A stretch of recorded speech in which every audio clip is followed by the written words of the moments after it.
Yo, Steve, what's up? Yo, what up? I already left. Perfect, we're all on time, aside from Nav. It's New York City, man. This is the mecca of nightlife. Industry talk, industry talk, industry talk. This is industry talk. This is industry talk. Live and direct, baby, on the ones and twos. Talked about enough. The mental psyche of a DJ traveling alone, the bottle girls, the bus boys. What specifically can you take out of nightlife that will allow you to find a job later on in life? No, industry. Yeah, but it's something to talk about. It matters. It really matters. Those people are trying to put us on more than we're trying to put each other on. Networking. Boom. That was my answer. I appreciate you guys tuning in. We'll see you guys next week. And we out. One.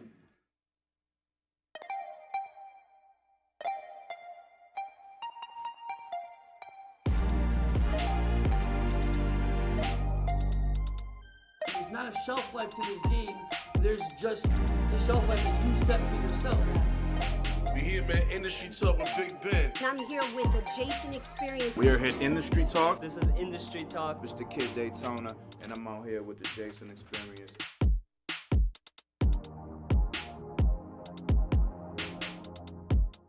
This isn't a pizza you put in the microwave at 3 minutes and you come back and it's ready. It takes time. It took me half a decade to just be relevant.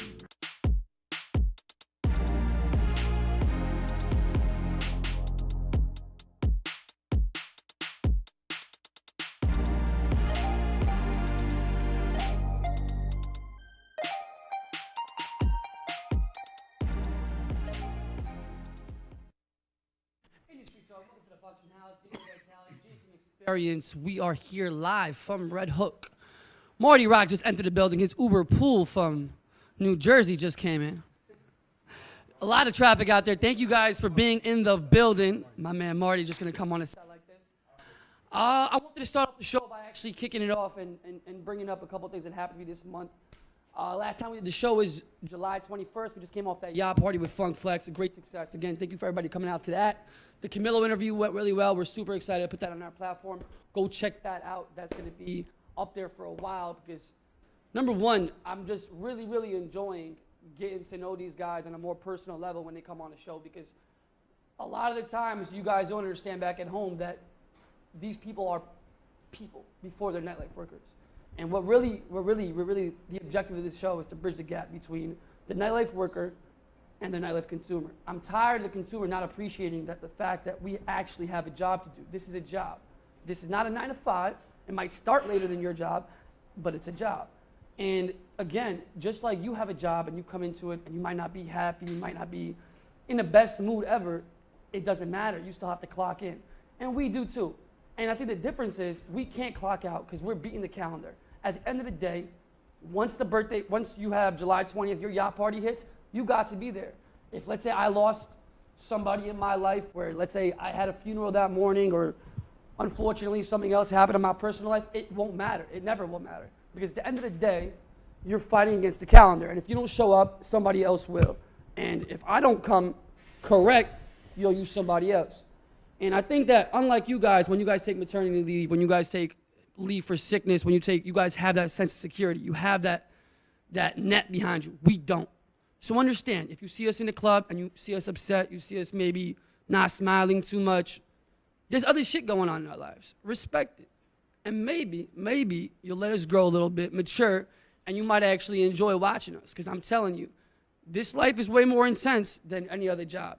So give us the time, give us that benefit of the doubt before you come in, and we'll get it to you. Because our job is to make your experience the best possible. And that's what we're there for. And we'll continue to deliver that. Just sometimes I feel like we're not appreciated as actual workers. And that's the objective of this show, to really bring the realization to industry that this is a job that we actually are trying to bring some respect in. That being said, from Brooklyn, New York, heavy hitter, some call him El Presidente, the big Spanish DJ. DJ Enuff in the building, guys. Make some noise one time. Boom, boom, boom. Turn it on. My mic's off. All right, I'm good.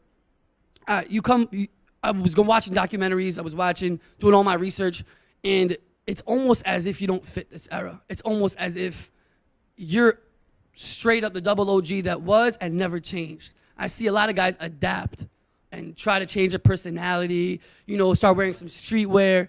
You've never, ever, ever bought into that. Nah. Why? I can't. I got to be who I am. Plus, I always felt like me trying to be or trying to fit into what's cool right now. Maybe a pair of sneakers, but that's about it. You know, I'm old school. Jeans, T-shirt. I've been like this for a long time. And it works. I think jeans and T-shirts still work, you know, style-wise. Yeah, that's cool. I never even realized that. Nah, I never seen you change up at all. You literally stayed the same exact. And I think it's also why people trust you so much is because there's that feel that this is who you're gonna get. This is a genuine. This is a genuine relationship. That this is what you're gonna get every time. Right. Talking about the old school mentality, I was watching a documentary with Kobe Bryant, and he mentioned how when he was in high school, he would mop the floors for his father in between just to be close to the game.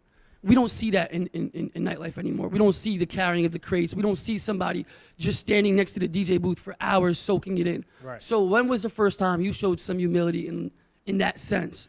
There was a famous club in Times Square called the Latin Quarter. And in 1986, the year the Mets won the World Series, I remember specifically working at Sbarro's. Sbarro's was an Italian eatery, literally located around the corner from Latin Quarters.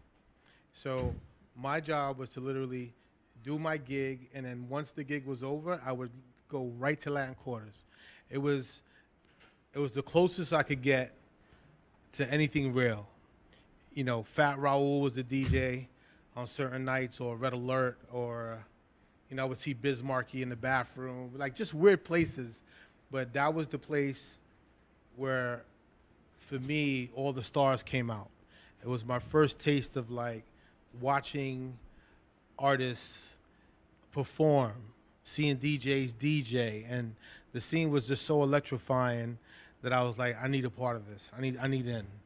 I mean, I knew previously, way before that, I wanted in, but this was the first time I got to really see what nightlife was all about. And not you know, we're talking, and prior to that, I mean, I did I went out to team parties, probably 83, 84, but it wasn't until 86 that I got to really see it. And I was like, this is amazing. Now, back then, you know, DJ booths were way up in the top. You know, so I'd be the kid on the floor, like, just staring, you know, hoping to get any kind of glimpse of the DJ booth. But, yeah. You talk about this wanting to be on the scene, right? I speak to a lot of people in nightlife, and they're always like, I want to be on the scene. I don't know where I fit. Where did you find your fit as a DJ? I think, to be honest with you, my genetic makeup is, I guess, the people that were immediately around me. So when I first started DJing, or when the first time I touched the turntables, had to be around 83. And I was just leaving junior high school, going into high school. So the vibes back then was just club music, dance music. Hip hop was just a baby. Even reggae music was just starting to happen too for us, you know. So a little bit of everything. You know, I grew up in the Lower East Side, the majority of my living in Brooklyn, and it was culture shock with music for me. Back in the Lower East Side, it was very predominantly Spanish music, salsa music, merengue music, dance, hip-hop, that kind of stuff. And then when I moved to Flatbush, it became soca music and reggae music and dance hall. So it's kind of like, just imagine a young kid in the 80s picking up all these different sounds. You speak of the 80s as the venue choosing the music that's going to be played, and then you have to follow that, correct? What'd you say? Meaning you're saying that the venues themselves are playing Spanish music in Lower East Side, they're playing this type of music here. Everything. It was just... But the venue is the one who's pushing the narrative. Yeah, that's what's happening, you know. So I looked at it like, well, my aunts and uncles go to this club, and then they come back and tell me what it is, even before I could go outside. You know, so it's just to share knowledge. All my DJ equipment and all my records came from my uncle, you know, who was married to my aunt, and I guess she kicked him out the house, and she was like, do you want to buy DJ equipment? And I was like, really? I was like, really? So I got some I think SB1s or Technique SB2s, something with the curved arms, a mixer. I don't even remember if it was a Newmark or Gemini, whatever it was, and a bunch of disco records. You know, so this is the early 80s, so I'm assuming all the records are from the 70s. You know, so the majority of disco was popping, so I got a whole shitload of creative disco records, you know, so I got to get my disco on, my club dance on, and my break beats on. I'm more asking specifically to the venue because I think it interests me a lot that back then the venue really decided what music was going to be played. Yeah, absolutely. And then in the 90s, Right. it kind of went to, okay, now we're going to follow the DJ. When the tunnel comes and all the other great venues come in, now it's about the DJ. The 2000s come in, Serato comes in, and the adjustment, all the technology comes in, and now you have not the DJ telling you what to play, not the club telling you what to play. You have a list on Billboard that tells you what to play. How have you seen the transition go from the 70s, 80s, 90s, and really adapt to that? It's still 2019 to me, and I don't let no club dictate what I play, you know, unless, you know, there's certain records I know I have to play, but for the most part, I still try to give them who I am as the DJ. Because in the early 90s, the DJ would always say, all right, I'm going to play this brand new record. You guys get up on this. And then week after week, they would hear the same record. Yep. And after a while, they're like, okay, this record's amazing. I love this record. So we would actually program them into liking the songs. You know what I'm saying? Yeah, there's playlist records and there's records that blow up on the internet, that kind of stuff. So I kind of give it a 60-40. I still got to give them 40% at least of who I am or my interpretation of that. So whether it's talking, cutting, scratching, mixing, blending, some open format, you know, music of some sort. Like, there's got to be a way we could kind of bridge the gap. You know, if not, then they don't need me. They have a ton of other DJs who could play the playlist. It's exactly that. It's exactly that. It went from turntables to, you know, to finding your own records to breaking records. Now that we're in this era where everything is online and like you have your royalty has to be your song has to be played all the way through for your royalty to hit. I mean, your music has to come from an online source as opposed to a radio source. So now that you don't have the leverage to now break new music, I saw Flex Fest last week, and I was actually super impressed by the amount of people that were still, the artists that still came out, because for me, we're not in that era no more. We're not in the era where the radio DJ is breaking your records. So how have you guys at Hot 97? But I think we still are breaking records. This is where a lot of people are confused, right? So imagine it like a parking lot. Okay, so we have the radio, whatever radio station, I don't care what it is. I'm on 4 radio stations, so you can pick any one. But let's say we have monthly parkers, right? People who pay monthly. So that would probably consist of your Drakes, right? Maybe Nicki Minaj, Rick Ross, maybe a Young M.A., maybe whatever. All the new guys, they might be popping on the internet, but they still might not be good enough to be on a Hot 97. And you would be like, well, why not? Because the station still revolves and the station still, we believe in relationships. We believe in us being able to, like as a station, we have to make sure our listeners get the best. Yeah, we want a concert for our listeners. Yeah, we want whatever. There's a bunch of records that my kids listen to. There's Little Keed, Young Nudie, a bunch of these artists, and they're blowing up on the internet. We don't play them on the radio. We don't have to. Just as much as they don't need us, we might not need them. So there has to be some sort of balance, and we the DJs or us the programmers could pick and choose and say, you know what, this artist works for us. This artist works for us. That might not work for us. Because if you're telling us, or if the people are saying young kids don't listen to radio anymore, and then when do they listen to the radio? Is it only when they're not in control of the car? Is it because they're in the back seat and the parents are driving up and down? If that's the case, then we win, because I'm still playing for my peers. I'm still playing for the people who live and love radio. And at this point, radio's still free. All the other platforms, you got to pay $7.99 or $8.99 or $10.99 a month to get the music, where we kind of still navigate that. And I think, not for nothing, I think people still want to hear a Camilo or a Flex or a DJ Enuff say, this record's hot. This artist is dope. Because you might be on your own platform, whatever platform it is, you might be playing some music, and you could be digging it, but you don't know if anybody else is digging it, unless you're looking at numbers, and if that's what makes you feel like it's validated, then that might work for you. But you might be in the car or on some sort of list, or Flex says this is the bomb, or Enuff says I like this record. You might be like, yeah, cool, I like that record too. That might still work for us. I wanna kind of flip it on the DJ end. Now, talking about radio DJs, you mentioned about the artists that we don't always need them, they don't always need us. And the numbers that they have are numbers reflective to the society. It's not reflective to the talent or... Exactly. Right? Now, let's flip it to radio. Or the town or city. Either or. You know what I'm saying? You could have a gazillion views abroad in and Europe. maybe all those views are from UK. Mm-hmm. You know what I'm saying? What is? How do I know that the guy on Flatbush Avenue in Avenue K likes or not likes this record? So can we agree that if you take the same exact template of thinking and put it on the radio DJ, and you take the template of thinking that the programmers are the guys downtown, right?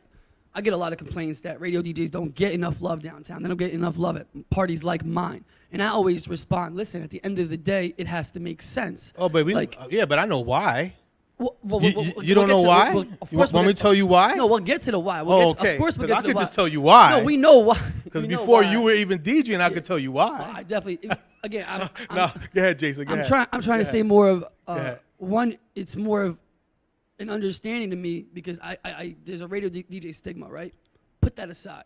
Let's put it face value. If you have 300,000 followers on Instagram, you're on Hot 97. It still might not add up to what I'm trying to do. Absolutely. And I think that there's a big gap between the people who are booking talent and the people who are talented because they think that they're being told, hey, your EPK has to look a certain way. You have to wear streetwear. You have to wear Supreme. You have to wear Off-White. On top of that, you have to have a great photographer with you at all places. And then on top of all that, you have to have 300,000 followers on Instagram that half of them are bald, half of them are not. You know what I mean? But ergo, how am I supposed to have a conversation with you without you being offended that I just don't need this type of brand right now? That this is not going to help doing what I need to do. Right. And I'm struggling at communicating that. So being someone who programs rooms like that, how would you give somebody like me advice to approach something like that? I mean, do you want a radio DJ at your nightclub? I think the specific ones that I've, as you said, built relationships with are important to me. Okay. So Flex, Camilo, Right. I don't know. Right. But that gears towards my crowd. The response that I got from them, from my crowd when I had them on, was great. That doesn't mean it's going to extend on to other people. Right. So right now, I'm comfortable in these relationships. Yeah, I think the guys you're talking about, who guys have already been in those spaces or been in those rooms, I mean, to be honest, all the rooms you're talking about have been the same rooms for eons. Mm-hmm. If you're talking about Up and Down, it used to be Nell's, or before, whatever club. The same stigmatism that it had in the 80s, it had in the 90s, it had in the early 2000s, and it still has to this day. It's about real estate, it's about power, it's about the kind of people they would like to be downtown to represent what they think is the best of nightlife. You look at the blueprint of like Studio 54, what Gation did and Steve and those guys. That's kind of the blueprint. Every promoter, every club owner wants that. So if you're going to invite a Funkmaster Flex who has 500,000 followers or a million followers, and the majority of them are male, dominant, hip-hop heads, you as an owner are going to say, well, I don't want that in my space. But what about his talent? It's based on his talent. So they were afraid of all our radio listeners coming to your function and fucking the party up. But it's not the case. For the most part, it's just, we know the music. Let us get in there and do what we have to do. It's your crowd. We're just going to go in there and turn it upside down and have a great time. Mm-hmm. And be like, all right, see you next month, Jay. You know what I'm saying? That's the base of it is really that, for the most part. But also, to be honestly, sometimes, and this is not to disrespect nobody, but yeah, they book me at One Oak once in a while. Yeah, Up and Down. The money's horrible. All right? So I understand it's a prestigious nightclub, and I get that. And then no one's disrespecting that. If that's what you guys want to do, and that's how you want to raise your kids, I got kids. I got mortgage to pay. So I'm going to go to another place, and they're going to pay me a a lot more money. Yeah, I agree with you. And it's just cooler like that. So it's like, okay, I'm gonna go with whoever respects my craft, who respects me as a business person. That's where I kind of want to be at. No, I completely agree with you. And this bizarre thing that New Jersey DJs really want to come to New York and DJ mind blows me because the budget is half the price. Obviously, you guys have way more real estate in New Jersey, so you guys can pay the DJ that much. And it's absurd to me that you guys want to do New York that badly. It's FOMO, bro. It is. I agree. That's all it is. It is and exactly that. everybody goes through it. They're like, damn, Enuff, you're not doing up and down this month. Oh. I'm like, oh, do I have to? At this point in my career, I don't think me doing a up and down or a one note's gonna make or break my career. Agreed. I'm sorry, I put too much work in already. But once in a while, you know what? If there's a young DJ Stacks who says, yo, you gotta do up and down, it's crazy, the vibe is good, I might listen to him because he's my boy and he's gonna give me some good advice. So I say, you know what? Let's go check out Up and Down. Let's go hang out. I'm just using this one club as an example, and if it's something that seems interesting and fun, then let's do it. Let's have a great time. Let's rock and roll. In the past, clubs used to sneak us in. They used to sneak a flex in or DJ Enuff or whatever. Never promote us. Never tell anybody we were coming. The house would be packed. We come and do a half an hour set, turn the place upside down, and then it was a win. That's how they used to do it. But we get paid a nice chunk of money, and we keep it moving. You bringing back in the day stuff. I want to take it back to the 90s, take it back to the early 90s, Okay. 90s. Let's go like 1992, 1993, Okay, cool. around that area.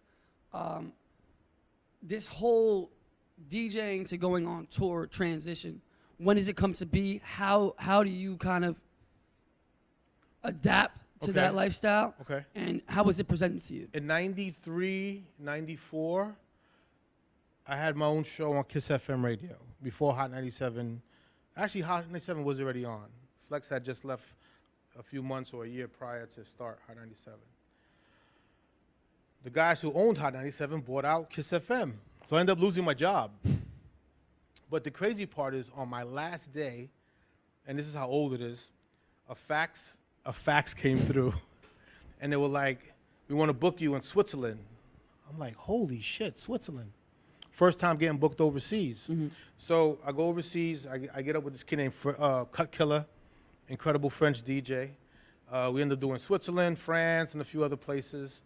And the first thing out of everybody's mouths were, where's Ron G? Where's DJ Clue? Where's Doo-Wop? Where's all the famous mixtape DJs? And nobody was going overseas back then. Maybe Tony Touch, Red Alert, a few others.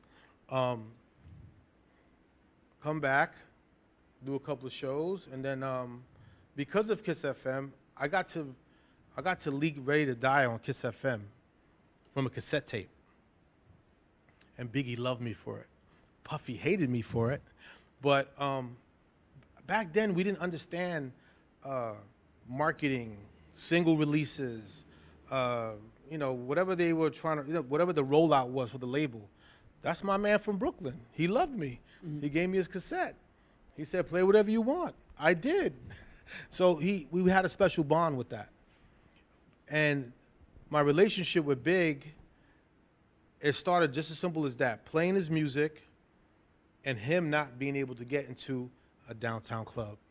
The same thing we're talking about. 14th Street, downtown, it wasn't meant for us, you know what I'm saying, at the time. But I would always talk to the owners, talk to the promoters. He's a great guy. Let him in. He's an artist. He's getting ready to do his thing. That's how the relationship built. And then somewhere around 94, Puff asked me to be his DJ full-time because Clark was doing all these incredible remixes and doing A&R and stuff, and his mixes were blowing up, and it was his time for him to graduate. I took on the reins, and I was like, oh, shit, I'm a show DJ now. And it was kind of ill because I was a little bit older than Biggie. And I was like, this guy's paying my bills. But it felt kind of crazy. But we developed an incredible relationship. He loved when I used to give him mixtapes because ideas came from the mixtapes. Hearing samples, hearing songs, and he would just vibe out to them. And I think he was actually rapping in his head to them, like in the car and that kind of stuff. So me being a tour DJ was my new thing, and it was nice because I got to see the country in a different perspective. You know, always being stuck in New York or Brooklyn or whatever it is, you know, we saw it from our perspective. But now I'm going to Sacramento, I'm going to Chicago, I'm going to Florida, I'm going to Canada, I'm going to all these different places and seeing what the music sounds like over there. And being able to be the soundtrack for one of the greatest rappers, I don't know, it's a blessing, bro. Like, I can't even understand it to this day. A lot of people probably ask you about like the crazy tour stories. I'm more interested in like the intimate studio sessions. Was there any time on the road where you got to hear him play a specific song, and now that when you listen to that song, like, damn, I actually heard him record that record? I remember, like, I mean, there's a few moments, you know, like I'm in the studio when he's making More Money, More Problems. Oh wow. And I'm like, yeah, what the fuck are you flipping? And it's Diana Ross, and the way it sounded at the time, I said, yo, you crazy. I thought he was nuts, you know, but he flipped it. And then when I got to hear the finished version, I was like, wow, night and day. It was crazy. Same thing with, you know, we got to produce a Pepsi commercial that never got to come out. It's leaked. You probably could find it online. But, you know, doing things like that were amazing to him. Like, he loved music so much. And the fact that I was producing back then, me and my man Jiv, it was amazing for us to just, like, give us him some alley-oops and stuff. We produced Somebody Kills You on the album, on the Ready to Die album. And then we produced the Pepsi commercial. We produced the Get Money remix, which was dope. That went platinum for us. So it's like little things like that, just that, you know, to be honest with you, he co-signed. And I think that was that intimate relationship that we had. It was only 7 of us on the road. And when you're 7 people on the road and you're on tour buses and airplanes and flights, you get close. And we get to build with each other. So I'm glad I got to bond with him like that. You speak about this getting close on the road and going on tour with only 7 people, which is really intimate now that you mention it. I see a lot of DJs now with the way they have their entourage and the way they keep people around them. You know, they're more nervous because there's cameras everywhere, there's video everywhere, there's a phone everywhere. What are they nervous about? Well, everybody's nervous about the side they can't show everybody else. So, like, I guess when they get into a club and there's too many people around them, people lie to you about their past. So the people around them are usually the people that are going to contradict that story. So if, let's say, the DJ's up there, you have some friend from back in the day with you from high school days. He's standing next to you. I'm the promoter. I'm just telling you true stories, man. I'm the promoter. I'm standing by the DJ booth doing my job. And this dude's going to lean in my ear and tell me this whole dude's life story without even me asking him. Oh, shit. He thinks he's doing him a favor. Right. But he's telling me stuff that. Yeah. But again, that's what they're scared Stuff of. that's more. horrible. I mean, there's different stuff that they're scared of to come to light. But you guys went on tour with none of that. Is that kind of, do you wish you had a camera there, or do you love the fact that you enjoy those memories and nobody else does? There's some moments that I wish the camera was on because there was a lot of magical moments that can't repeat itself. Like, if you ever seen the movie Notorious, I have. There was a part where they're talking to me and like DJ Enuff dropped the beat and it was in like California or something. That wasn't in California. That was in Atlanta, Georgia. And the reason why I know this is because Big was getting a lot of flack from his crew, his boys, the label, everybody, because Pac was doing diss records and Big never kind of replied to nothing. He said little subliminals and things like that, but he never made a diss record. So the closest thing for us was like, it was the first time he spoke to the audience. He spoke to the crowd, and he was kind of addressing what him and Pac were going through. And for months and months and months, he wouldn't perform Who Shot Ya because of what he thought people might think, you know, it meant. It had nothing to do with Pac. It had to do with something else. So we had a magical evening in Atlanta, and I was like, oh, my God, he's going to perform the record. I feel it. And, you know, this is pre-Serato. There's no CDs and nothing like that. It's vinyl. So I'm like, is he going to play it? Is he going to do it? So I had it on deck, and then out of nowhere, he cued it, he said it, and I was just ready on the fly. And I went, chicka, chicka, who shot you? And he performed. Now, it might not seem as impactful, incredible the way I'm saying it, but if there was a camera there, you know, that might have been something that the people for the first time should have been able to see, you know, and that's a story that I wish people I could have shared with people, you know. All the other stuff, probably not. You know, it was a hard time. You know, the country was really divided. You know, we go to certain places and we weren't as accepted as you might think we were. You know what I mean? It was a tough time. You know, and to be honest with you, I don't care what nobody says. It was a rougher time. You know, it was a really rough time. Like street kids around, people around. You know, it was tough. Coming from Brooklyn, being that he was from Brooklyn, and you're telling me about the chemistry you guys had, because obviously you guys had this telekinetic. Absolutely. You know, there has to be something to talk about the upbringing of people from Brooklyn. I'm from Brooklyn as well, and again, I'm not fun at life. I'm not tough, nothing like that. But again, me either. But you know what? But you know what it is? It's us understanding that and being comfortable in our own skin that makes us acceptable in those crowds. And I always tell my friends, just be you, bro. Like, yeah, I'm not that dude. Like, absolutely, I'm not that dude. I never was. But the beautiful thing about Brooklyn is we were trained to not text each other to hang out. It's just go outside. Who's outside? Let's go hang out outside. When you guys were on tour, is there any moment where you guys are just like, yo, fuck this hotel room. Let's go check the city out. We about to go to the hood, hang out with everybody, just drink and relax and kick it. Tell me more about that life. We tried some of that stuff, but I think by that time he was just starting to get too popular. So what might seem maybe easy for me and you was not as easy for him. Like, you know, we went to Chicago a few times, did some shows with Common, did some shows with Jermaine Dupri, did some shows with Method Man. Going to the hood, that was something that more Little C's did for us. It was shout out to Lil C, by the way. Yeah, shout out to Lil C. I think it was more because it's like simple things like, yo, go get some good weed. You know what I mean? So you got to go to the hood for that. You know what I'm saying? So C's and Big, they like to go to Compton, and they like to, I'd be like, nah, I'm staying here in the hotel. But that's the shit that they would like to do. Those are the stories that to me meant a lot too, because they weren't afraid of anything. You know what I'm saying? They wanted to be loved. And look, we almost got killed by gangsters. And after the beef was over, the same guys who were trying to kill us wanted to roll dice with us, wanted to drink with us, wanted to go get bitches together and fucking, it's crazy. So it's like you handle the street shit, but then once the street shit is finished, they become groupies just like everybody else. Real talk. That's the life we led. That's what we were dealing with. You spoke about racial divide a couple minutes ago, and I want to touch on that. During my research, I was also the JC story dropped yesterday, and he partners with the NFL, and New York City goes into a spiral, a frenzy. What are your thoughts on this subject?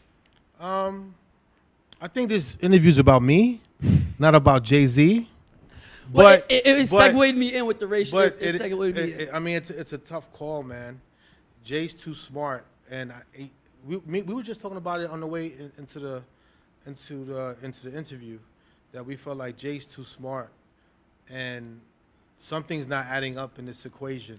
You know what I'm saying? I know it's about business. I know he's a businessman. He's made a lot of incredible deals, but the one thing that we can never forget is that if you look outside, like we're in Red Hook, these neighborhoods, these areas, this is what made us.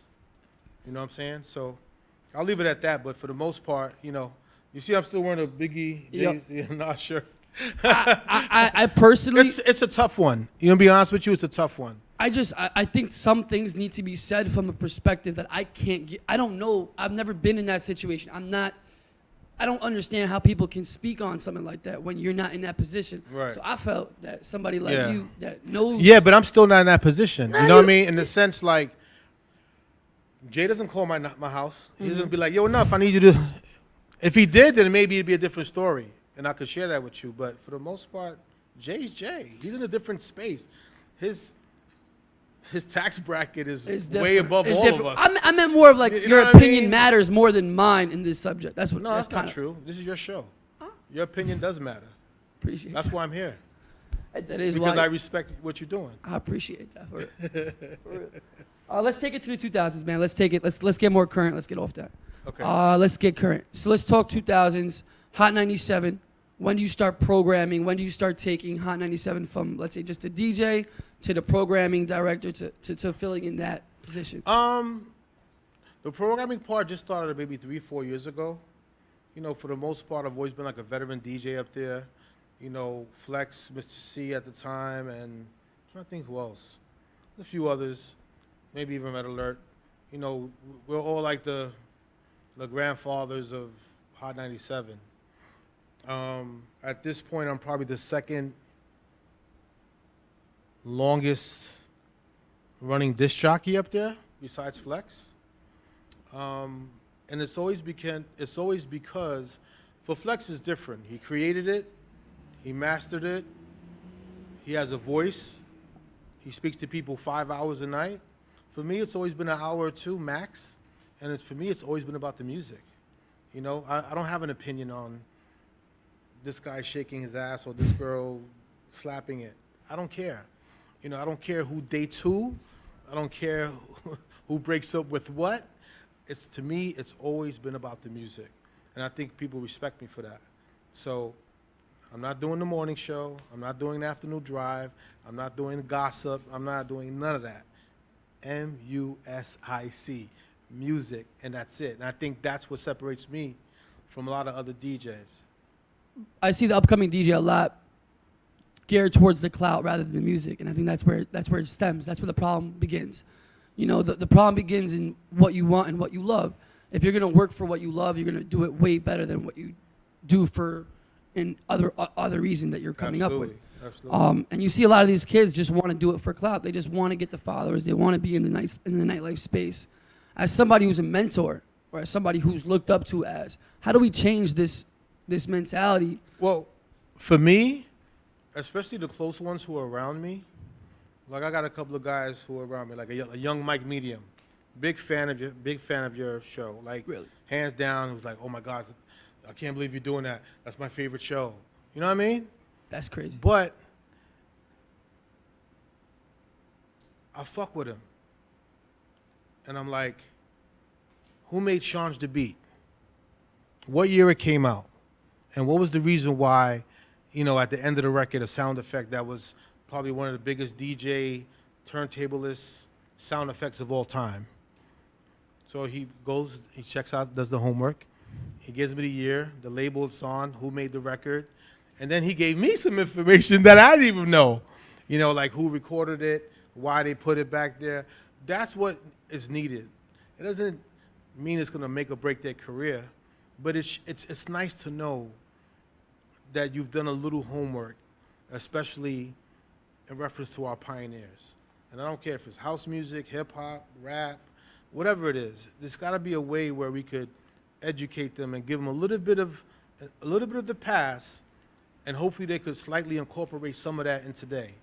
Because, okay, if they're doing it for clout, can they at least mix? If they're doing it for clout, can they at least blend? If they're doing it for clout, can they at least, you know, some of those basic fundamentals of what a true DJ is supposed to be? If they could do some of that, let them clout chase all the fuck they want. That's what it is today. It is. And I'm cool with that. I'm not hating on that.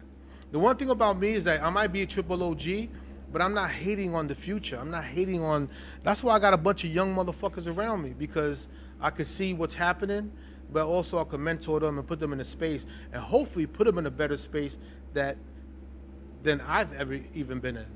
If I could push the culture forward, especially the DJ culture, I'm all for it. Heavy hitters, DJ culture to the max. How did you start the heavy hitters, and what qualifies someone to become a heavy hitter? To be honest with you, the heavy hitter thing came because me and Flex were in a crew called the Flip Squad DJs. And if anybody knows what the Flip Squad DJs is, the Flip Squad DJs was probably one of the first club DJ collectives out of the East Coast outside of the turntable crews. You know what I'm saying? They had the Scratch Pickles, they had the Steve D, Superman, and the Executioners, and they had those crews. But from a club perspective, I don't remember anybody really doing a DJ collective like that. So this was something that was, you want me to wait, or we're live? We're live, right? I feel like Funk Flex just We're- pulled up we're live? outside. This We're is live? one of his Ford trucks. We're live.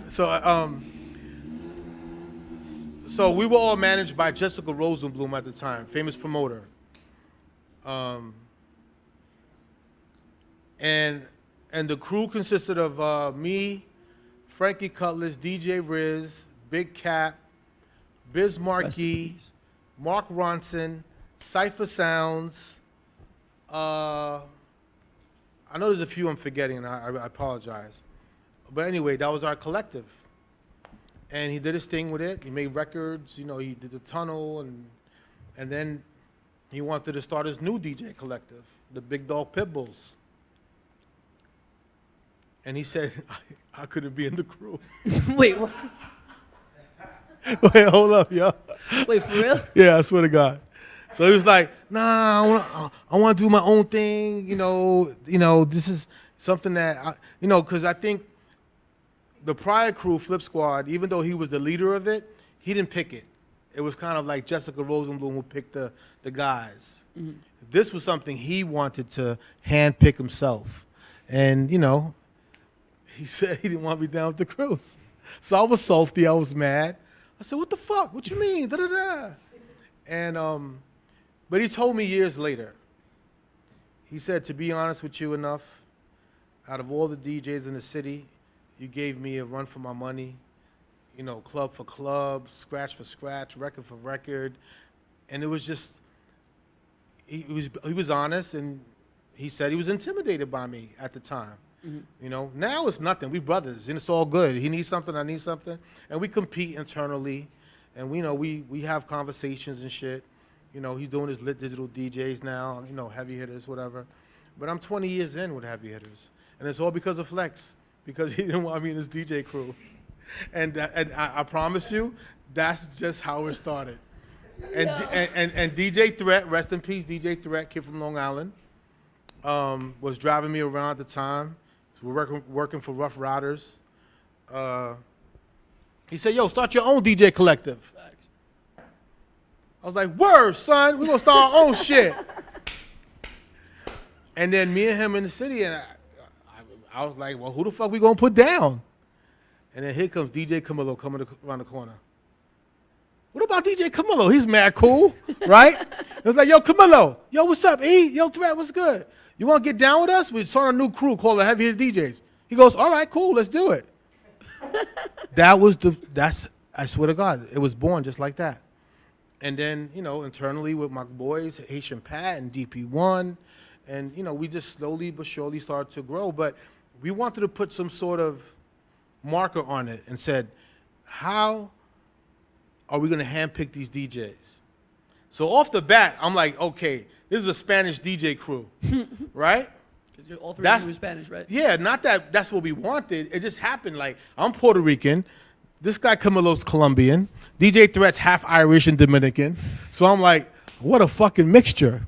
But I was like, and I didn't think about it back then. Like, I need a white DJ, a black DJ. I kind of just picked who I knew and who was popping.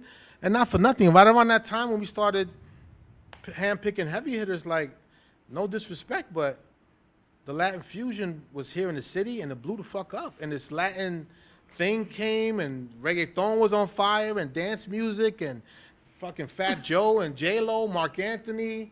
The city was on fire, and that didn't hurt. I was rocking with Angie Martinez on the radio. Like, the Latin movement was kind of popping. So it kind of worked out for us. Heavy Hitters now is what, like around 100 DJs? 90, 80? I would say around 87. 87 DJs. Now you have... now, not all 87 are popping. Nah. There's a few that are dead and stinking, but I don't believe in ever kicking anybody out. Once you're family, you're family. You know what I'm saying? And they know what time it is. And, you know, we just concentrate on the ones who are moving and need help and want the help. I'm gonna drop a heavy hitter DJ. Just tell me the first thing that kind of comes up to your mind. DJ Mauricio. Pain in the ass. He's still a DJ, right? Yeah. Pain in the Okay, ass. but he's still a DJ. Pain in the ass. Pain in the ass. That bad? That's it, just pain in the ass. I love him, but it's a pain in the ass. That's what Vitaly said at the beginning of the show too. He's a great guy. He's a pain in the ass. He's difficult. He's a great DJ, but from a personal perspective, he's a pain in the ass. But honestly, to this point, I really do see this a lot with the really, really precise DJs, the guys who are really, really OCD about everything they do. And you watch their crates, and I look at their cues, and I look at they're nuts. They're insane. They're out of their mind. Yeah. Their riders are insane. They're dressing. But he's a great fucking DJ. But he's an amazing DJ. Yeah. And their emails are long as hell, right? But for me, I want more than that. These are my guys. And when I say my guys, I treat it as family. So when I say Mauricio's a pain in the ass, I'm not disrespecting him. I'm telling it like it is. I just got off the phone with him. I'm like, yo, let's go, baby. It's Mexico time. He's like, I don't know. Pain in the ass. You know what I mean? Like, I don't want to hear, I don't know. It's like calling your brother who's what? A pain in the ass. That's it. DJ Camilo. Loyal. 100%. He's probably my biggest soldier out of everybody. He fights the fight with me. And he picks up the slack where I can't. So, salute, Camilo. I'm gonna give you one more. Day one. Actually, day one, right? Day one. I'm gonna give you somebody that a little left field. DJ So Dope. That's my guy. That's my guy. So Dope. AKA I know him as Spanky. Dope. Yeah, AKA Spanky. He gets mad when we call him Spanky now. He does. He does. Shout out to You're Spanky. always though. gonna be fucking Spanky to us. Even with that verified check, you still Spanky, bro. With Spanky, I wish we could do more with him. Because he lives sometimes in an island by himself. Maybe because of the music he wants to play,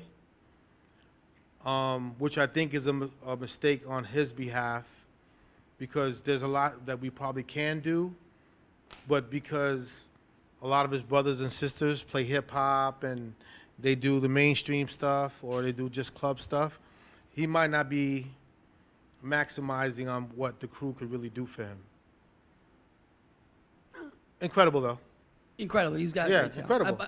I book off. Yeah, I'm giving you more personal shit. So that's what I'm I want looking them to for. get mad, angry. I want them to fucking hit the like button, whatever it is. Nah, I really know Dope on a personal level, and I've had the conversation with him. So it's cool to see other people's perspective. When you talk to one person, I always like to ask the other person. I'm the father, so they can't say They shit. can't say nothing.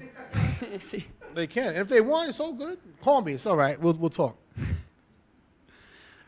That also is amazing to me. So 4 years ago, I'm in Highland Ballroom. I'm on stage. It was one of my first parties there. 5 years ago, actually, maybe even longer. DJ Loma was DJing, and he was opening for you. And I was young, man. I was really young. I'm young now, but I was really young. And I remember walking up to you and being like, hey, man, I'm Jason. I book parties. I would love to. I remember that. You really do? I remember it. That's crazy. So you gave me your number, and I always... My number's the same. That's what I'm saying. So I never texted you because after You ain't shit. You ain't shit. Because you had my number for 5 years, you ain't booked me once. So so the day after, right, I find out, like, who you actually, like, you get the surface, and then you go and do your research. I'm like, this is 4 years down the road. I'm not going to even touch this number. Because you don't want to mess it up, and then, like, 3 years later. So 5 years later, fast forward, I get in a group chat with Camilo and you, and it's the same number. How awesome is that? Fucked to you up, be huh? somebody, yeah, no, but to be a double OG. Because and to have that consistency.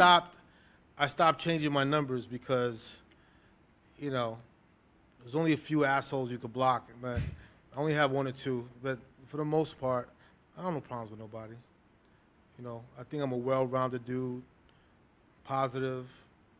I'm really all about, like, I mean it to my heart. If I could push this DJ shit forward, if I could help anybody, that's what I want to do. I watched a lot of music meetings on Hot 97, like the videos of you. What do you hate?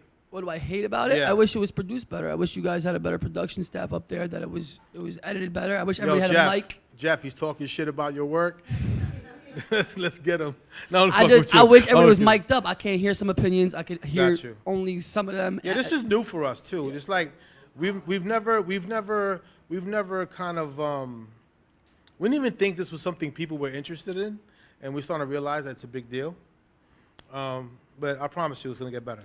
Our objective is always to show the back end of industry, to again bring respect to the fact that we do have a job. There is preparation. There is a lot of organization that's needed. And when I watch those music meetings, you know what I mean. It's interesting to see like what music and what opinions you guys have in a room where I don't think they realize they're being recorded, because I think they're just sometimes they be saying shit. I'll be like, yo, you guys are brave. Yeah, like super bold, man, super bold. But there is a culture, the community that you created there. And again, I was watching the music meeting live, and I'm sitting there in my head, and I'm like, you give everybody their own platform to talk, you give everybody their own opportunity to speak their mind, and that discipline. I need it. Yeah, but that discipline, where does that come from? Part of that was another reason why I started Heavy Hitters. It wasn't just because I wanted to be a big DJ and like, hey, I want a whole bunch of DJs with me. It wasn't really about that. To be honest with you, technology wasn't where it's at today. So I always wanted to know what was happening in other cities. Back in the days, I used to report for a magazine called Hits Magazine. And there used to be a small DJ column in there where we'd pick our top 3 records or something like that. And they'd put our, you know, whatever, our radio station we were on and that kind of stuff. And I always felt like going into the DJ space, and when we started to travel, we always wanted to know what was happening in other cities. And that's how the kind of heavy hitter thing happened, because I was like, yo, I want to know what's happening in LA. I need to know what's bumping, like what's the hottest record, like Chicago too, Miami, with different scenes, like dance music, house music. You guys created your own record pool, techno, right? EDM. We had record pools for years, all that. And I thought that information was very important, especially if you was moving around. Because, you know, we had promoters like, what we had, like NYC on the Move back in the days. Remember that, Anthony? Chris Rita and them used to do that. But that was kind of like him taking the New York City vibe and taking it to Vegas. But we weren't playing what Vegas really wanted to hear. We played what the fuck we wanted to play, because that was the vibe. That was, no, we're bringing all my friends from New York. We're going to go fucking take over your hotel and your beach in fucking Vegas. And that's what it is. But when we didn't do that and we were on our own and you were getting booked in some fucking sleazebag spot in fucking outside of Chicago, if you didn't own a Billboard magazine, kind of like what playlisting is today, how would you know what's cracking? So to me, building with the other DJs was a way of getting that information. Because look, as much as I could read Billboard and say, okay, these are the top 10 songs in Chicago. But if I don't know how to bring it in, how to stop it, what verse to dead, what verse we got to play for real, you cannot cut this part out. That stuff is taught. A Billboard magazine ain't gonna teach you that. A playlist is not gonna teach you that. That's why to me, DJs are still instrumental, and I don't think they're going nowhere. Yeah, we got celebrity playlisters who got probably more followers than all of us. We're gonna get to that point. I really am gonna argue that point with you. All right, we're gonna cool. definitely get to that point, though. I would definitely argue with you on that point. Cool. Where the DJ culture is going and where it's gonna end up. I do want to stress mental health. I don't think it's spoken about enough in nightlife. I think that we're still the least progressive industry in the entire world. We're still an industry where it's all about masculinity. It's all about showing that you're perfect or you have no insecurities, you have no flaws, and it's funny to me that the whole image that they built is this skinny, like, comb over DJ that looks so happy, but then you see the kid in his apartment and he's super depressed because he just went from spinning in front of 1,000 people to being alone in his apartment, and he doesn't have that attention anymore. And how do you maintain that discipline in between gigs where you don't have that attention for the next 4 days? You gotta have life. You gotta have. You gotta live life, man. There has to be a balance. Like I fucked up my first marriage because I chased this so much that I love this more than I love my first wife. So I promised the second time I got married, just got married about last month. I promised I was going to do it with somebody who truly understood who I was and what I was chasing, and that maybe me and her could chase the same exact dream.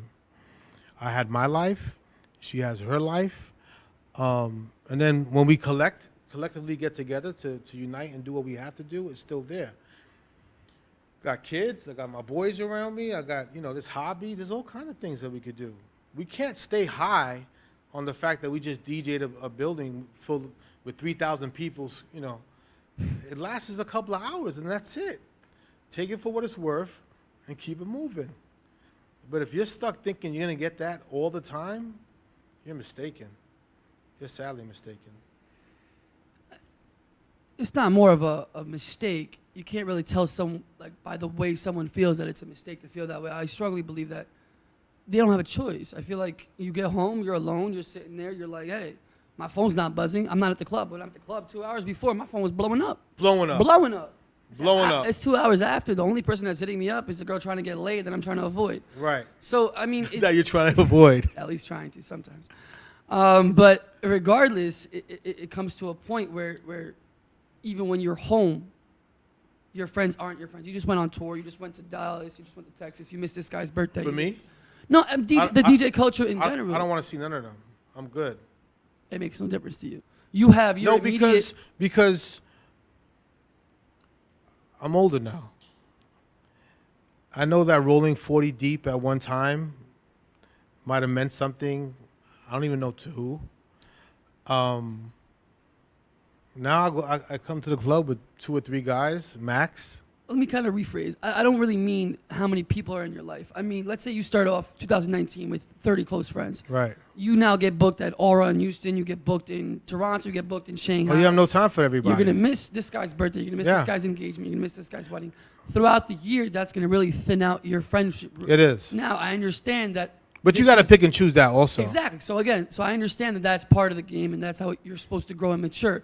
But that being said, going through that, instead of abusing alcohol, instead of abusing drugs, and instead of abusing other things that are going to help you get past that, guys like you, guys like Vitaly, guys that are older now, should have this open communication to the younger generation to actually have them reach out and be like, hey, listen, it's tough. I get it. It's tough. They don't really need to hear much. It's just that a place to reach out to, and we don't have that in this game. And that needs to change, in my opinion. Yeah. Like, I strongly believe it. I'm down to help. Who needs it? Call me up. 1-800-ENUFF. Yo, start got that. you. Somebody get that URL too. Somebody get that domain. We'll start doing like a live chat. Yo, not for nothing. Hearing the way you're expressing, I guess, today's DJ, I'm starting to feel a little sad for today's DJ. You should. It's not as it doesn't seem to be as great as it's supposed to be. If I see you DJ and I mute the music, I can still watch you enjoying the music. If I put a DJ on that's current, and I mute the music and I watch him up there, all I see him is scrolling for another song. You understand?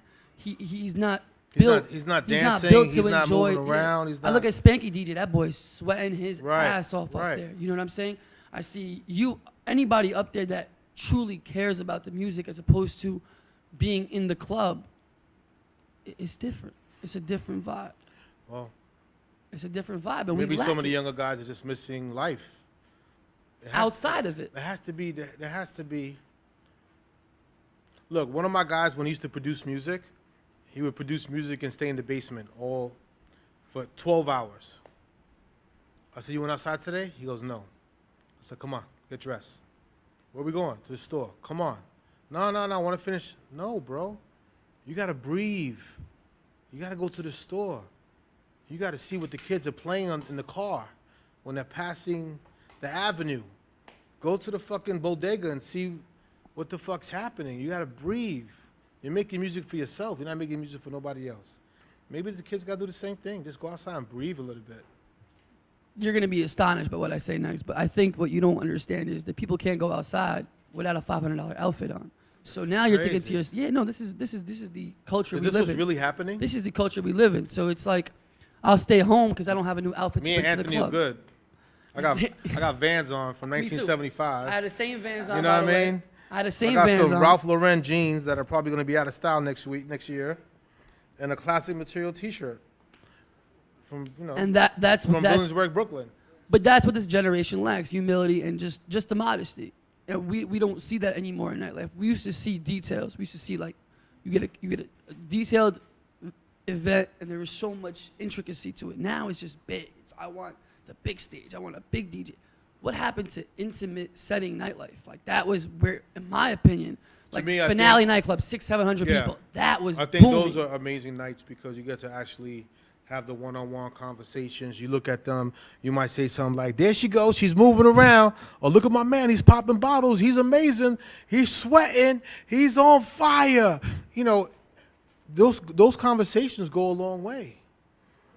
And yeah, it's amazing. I'm not gonna front. There's night and day from doing stadiums,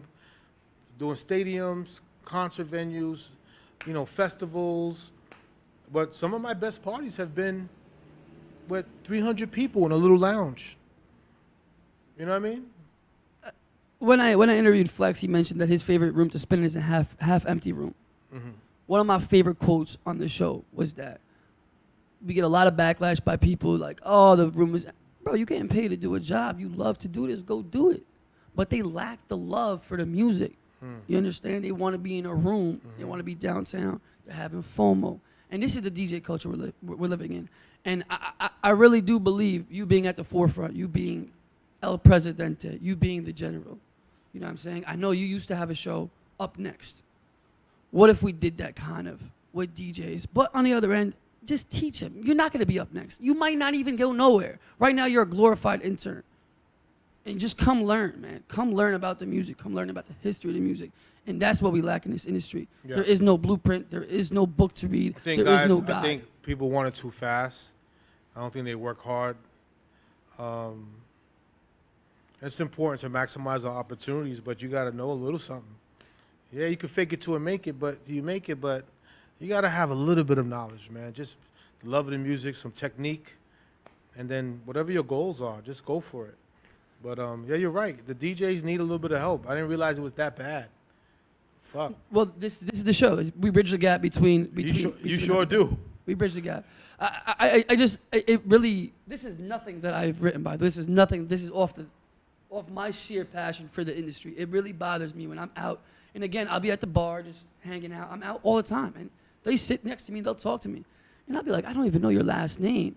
And I'm sitting here. Maybe you should go to some of the older functions. I do. Just so you can kind of vibe and see what those other DJs are doing and seeing what they're doing, how they're doing it. I'm talking about like One Oak, man. I'm not even talking about like, Right, I'm talking about, I'm in 9 clubs a weekend. It's bad, huh? This past weekend, I was in Philadelphia, Atlantic City, New York, and Brooklyn. Like, It's that bad, huh? I'm everywhere, bro. It's bad. And when you travel with DJs and you're on the road with them and you're in, like, it's bad. I want to round it off with relationships. You brought up the marriage. It's really difficult to navigate relationships. You found one that apparently has a common goal. I find that doesn't matter, to me at least. I'd rather have somebody who's successful on their own, I'm successful on my own, and we can come connect at the top. You found a relationship that supports what you're trying to do. You've tried both. Which way, obviously, this is geared more, but what are some of the differences that you've seen between both? Right now, I think it's what you said. Her having her own life, me having mine, and then when we get together, it's just like, oh shit, it just amplifies everything. And that's what it's supposed to be about. You have my back, I have yours, and then you got to make time for each other. That's the thing that's important. Like those dates we talked about, your friends getting married. Yeah, I'm gonna have to dead my gig this weekend because I'm going to Texas to go to my man's wedding.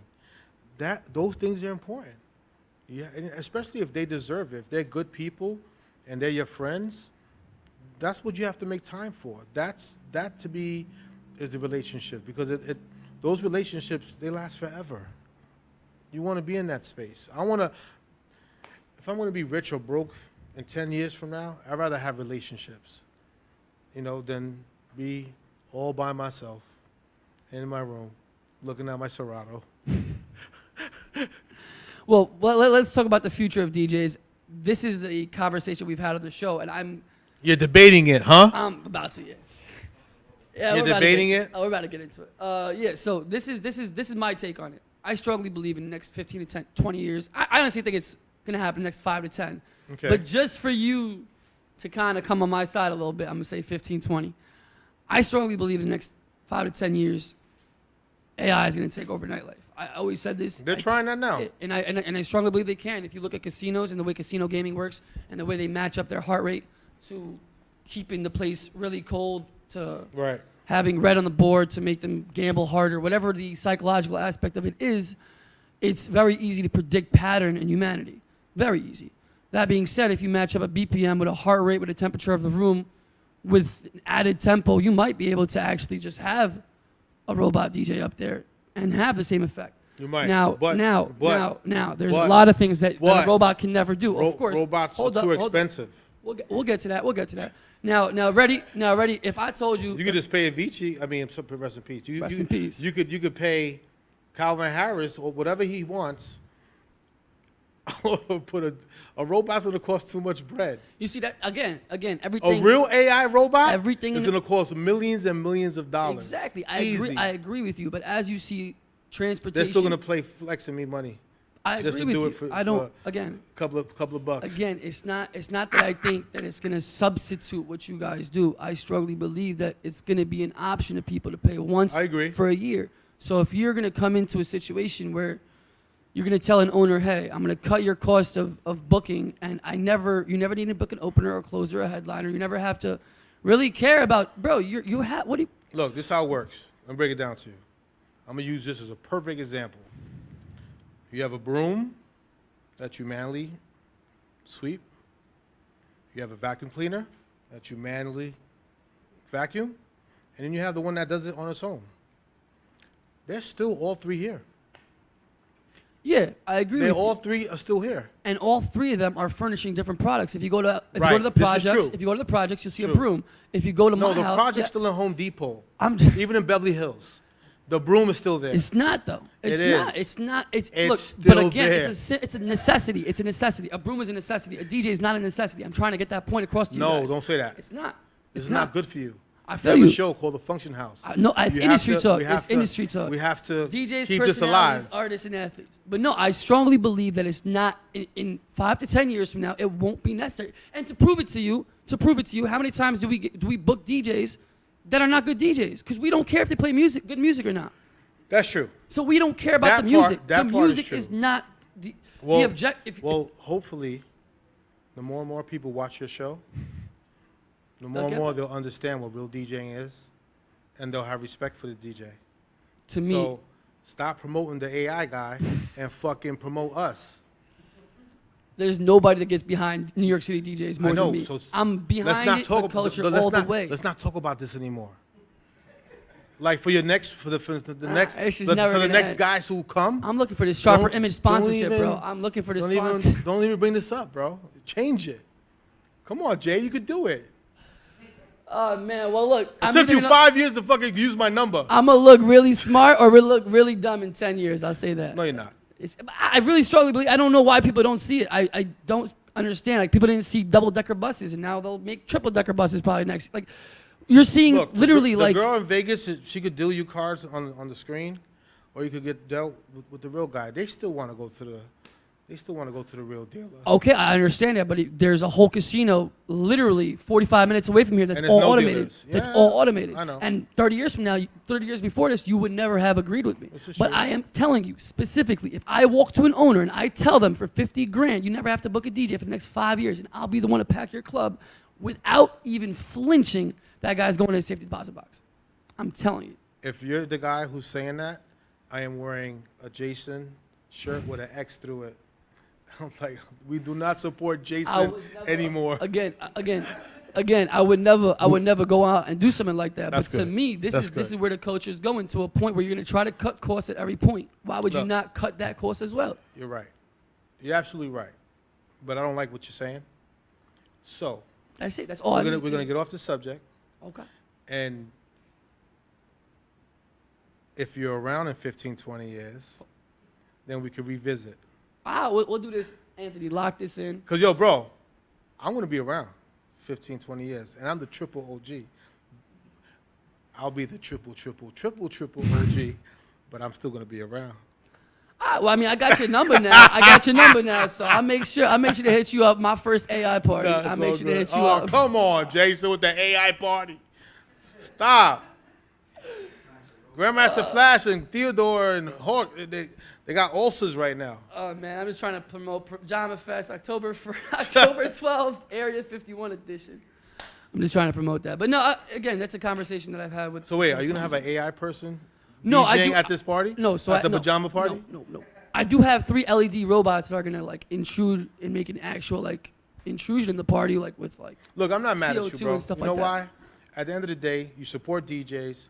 If that's part of bringing today's DJ culture forward, then I'm fucking all for it. Look, I'm completely behind a New York City DJ. I would never actually, but I believe that I would be part of the underground in that scenario. Meaning, like, if the mainstream took over, I would be in the underground scene, throwing parties like the Tunnel where we're rocking paint off the wall. Gotcha. You understand? That's where I would be in that role. But that doesn't mean that I can't see the future in what it's gonna be. This is true. And that's what I want to explain. I don't want to see. ready. I don't want to see. Be ready for it. I'm not ready for 15, 20 years from now. I could deal barely ready for next week. I could deal with the first 5. That's it. All right, No AI DJs. So to recap, no AI DJs. DJ Enuff, completely against that. I don't want to end on that. Did we talk enough about me? Did we talk? Did we do all right? I think we covered. We did? Not really, right?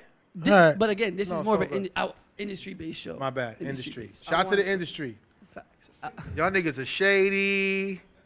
Sorry. It's But yo, they are. Half the people in the industry, they ain't gonna fuck with you in 5 years from now. Agree. They only use you when you have when they need you for access.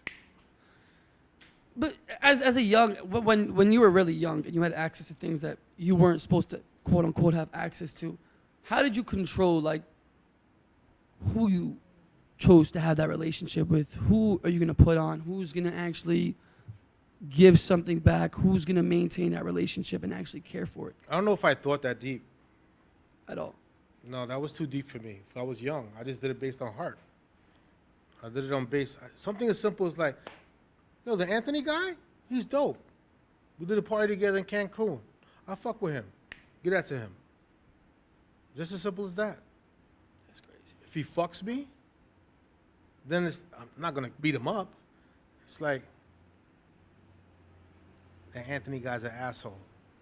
Fuck him. No more for him. That's it. It's as simple as that, bro. Well, I learned a lot from this interview, man. I really did. You did?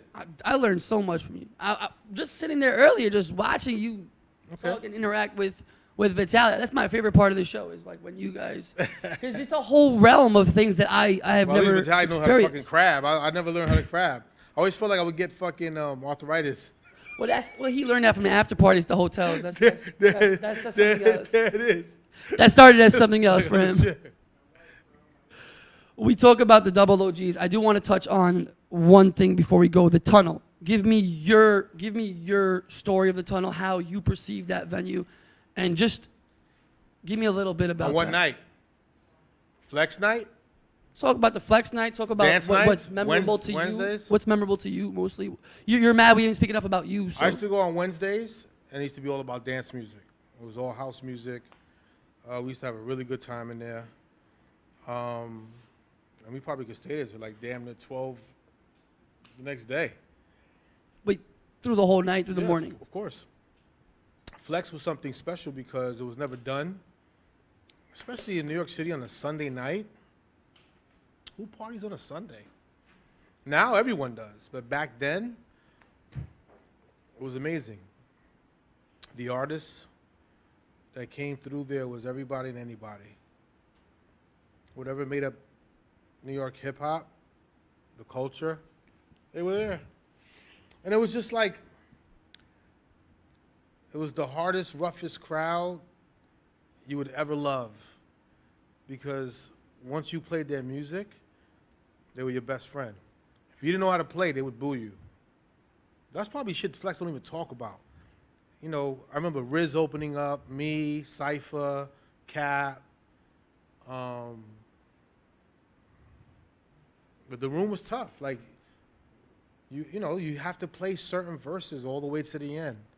Couldn't cut shit. Like today, all these kids, you guys cut shit in 50 seconds, next record. Back then, you couldn't cut the record like that. No.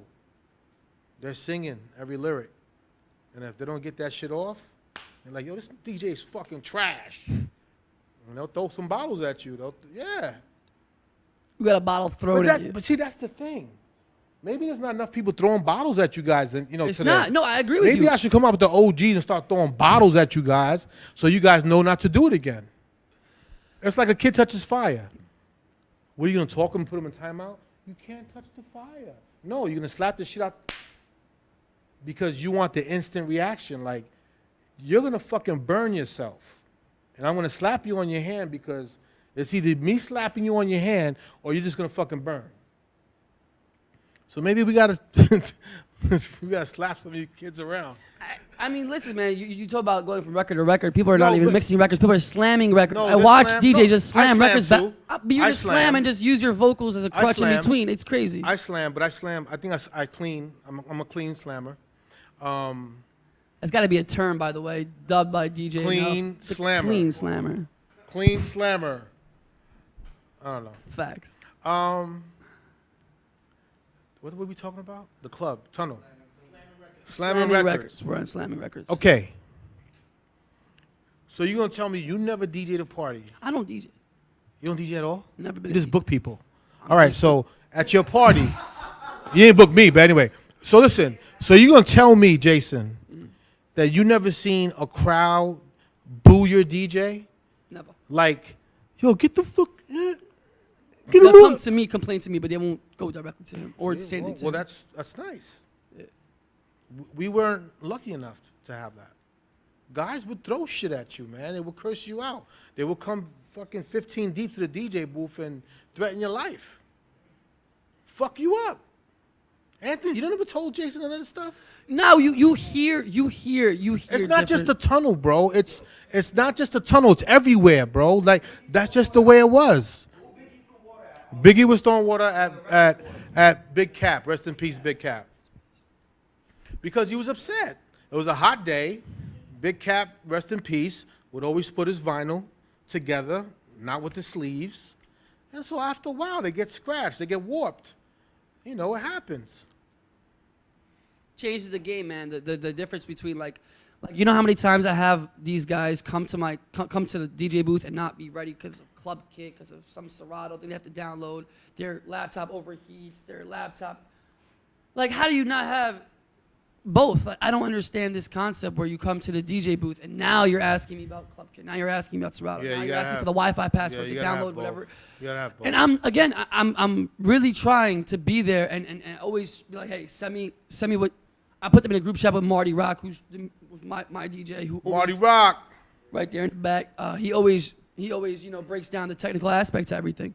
But there's this gap between what the people know and what they don't know. Because I'll tell you for a fact, a lot of the radio DJs, when they come to my club, I need to have Marty Rock plug them in. I need to have the opener plug them in because they can't even get plugged in. What do you mean they can't get plugged They in? can't get plugged in, bro. It's the technical aspect to whatever has to be done to get plugged in to make that transition from the opening to the headliner.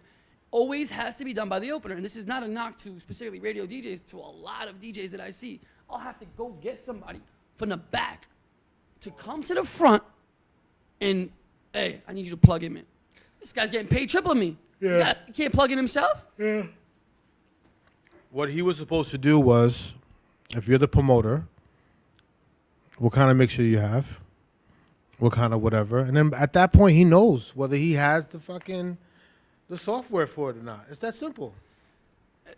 DJs at home, just please come prepared. And if not, just ask. Just ask, email, text, do something. I mean, you're available. It's not like we only have minutes 9 to 5. On But it weekends. happens. Let me see. I did a gig the other day, brand new restaurant in Brooklyn, BK Lobster. I went there. I didn't have the download software for the DDJ SX2. I had it for the 1 and I had it for the 3, but not for the 2.